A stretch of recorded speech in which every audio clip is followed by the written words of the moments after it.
ये दास junior engineer civil Haryana में नौकरी करता था, इरिगेशन डिपार्टमेंट। जब से ये ज्ञान हुआ एक नारी तड़प बनी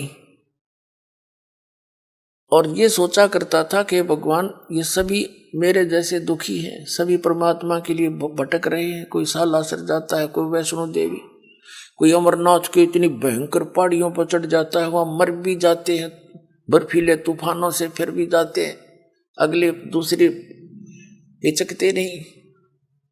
और ये ज्ञान यदि आपके बच्चों तक पहुंच जाए, भक्ति तो न करनी है तो या अच्छी भक्ति करेंगे तो काम आओगे, तो डरे ढोरे।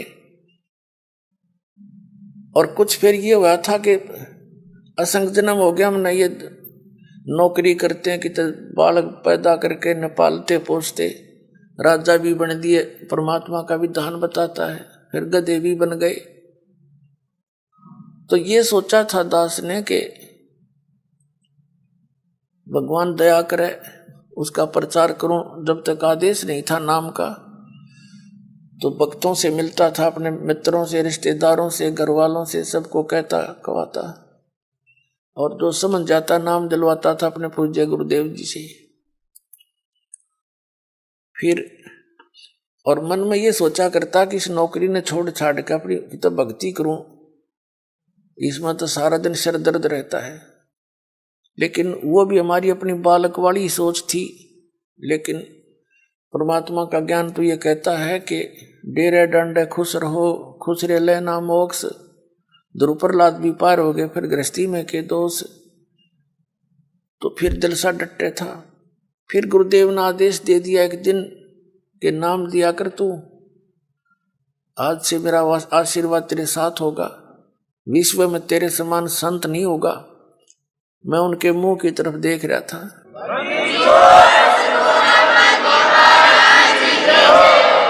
क्योंकि अपनी औकात से जीव खूब परिचित होता है, मानने चाहे ना मानने।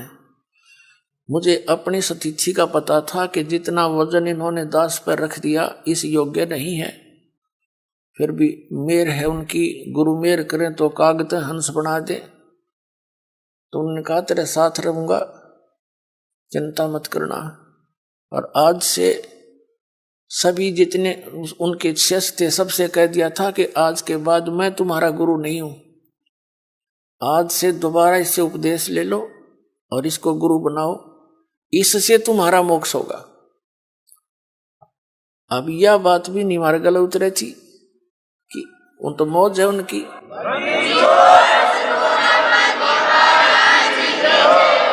कहने का भाव यह था कि उन्होंने अपना वजन तार दिया। क्यों? उन परमात्मा के हंस थे वो खास, और सुनियोजित तरीके से इस बिचली पीढ़ी तक ये मूल धन लेना था हमने, और वो उनको उनके से द्वारा पार नहीं होने थे, ये पार इस दास के द्वारा होने थे। इसलिए उन्होंने अपना पल्ला झाड़ दिया और अपना वजन कति खत्म कर दिया। मैं तुम्हारा गुरु नहीं हूं, अब ये है वो गुरु जिसकी तुम्हें आवश्यकता है। छुड़ानी के अंदर उन्होंने स्पेशल ब्लॉक सबको सामने कह दिया था। तो बुद्धिमान व्यक्ति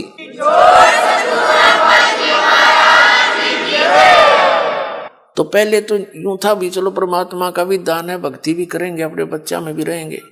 फिर मन में उमंग उठी कि भगवान ही बाप के गुण गाऊंगा, आदेश दे दिया नौकरी भी छोड़ दूंगा। क्यों? एक का काम होगा, नौकरी भगवान की सच्ची सरकार की कर ले चाहे नकली की कर ले, एक का बनेगी, इतना वजन हो पीछे।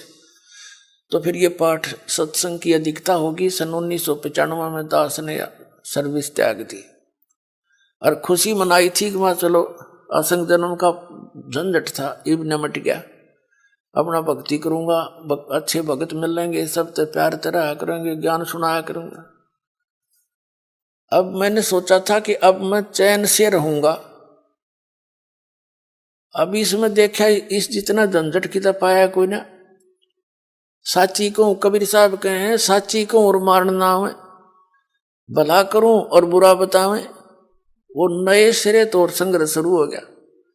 जिस भी गांव नगर में हमने जाकर सत्संग किए, 2-3 दिन एक घर में पाठ करके हम सत्संग सुनाया करते थे, तो उस नगर के जो वो नकली संत 1-1, 2-2, 10-10, 20-20 सब गांव में बैठे हैं। उनको पता चले वो तो ब्रह्मा विष्णु महेश के बारे में ये कहता है, देवताओं की पूजा की भी मना करता है, ऐसा करता है। तो वो गांव गांव में शत्रु पैदा हो गए। हम नहीं उनको कुछ शत्रु मानते थे, लेकिन वो रोजी रोटी वाले हमें मानने लगे।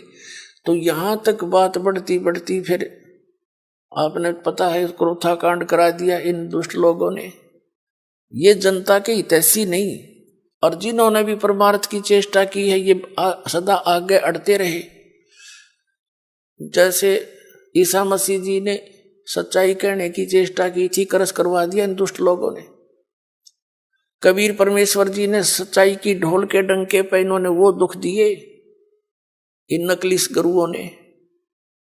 कलेजा मुंह को आता, पर भगवान की जब लीला पढ़ता है ये दास पढ़ी नहीं जाती है। आपके लिए भटक रहे हो, और इस दास के लिए क्या हुआ आपको पता नहीं। दास तो खूब गहराई से निकला, या मेरे साथ जो भक्त रहे हैं उनको पता है कितने संघर्ष से ये ज्ञान ऊपर को आया है, लेकिन सारा कबीर साहब का ही रहा है।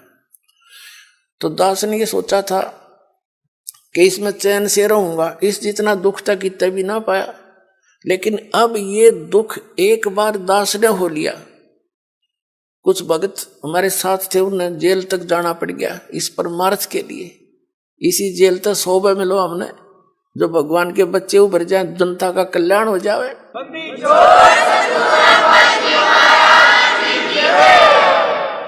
तो उस दिन से लेकर आज तक वो संघर्ष जारी है।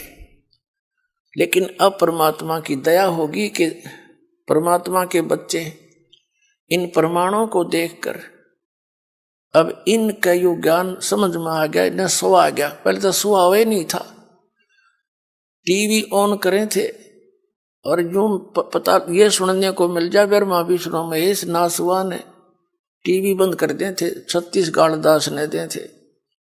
यो बकवाद करता है, ब्रह्मा विष्णु जी को भी नासवान बताता है, इनके माता पिता बताता है। मैं तो पढ़ के सुनाता हूं, बताता नहीं। इनका इतिहास लिखा हुआ है, और वो तुम्हें पढ़ने को, आप जी को मिला नहीं पढ़ने को। आप समझ नहीं सके, दास तो समझ आ रहा है कि ये लिखा है इनके इतिहास में। तो अब मान गए ये।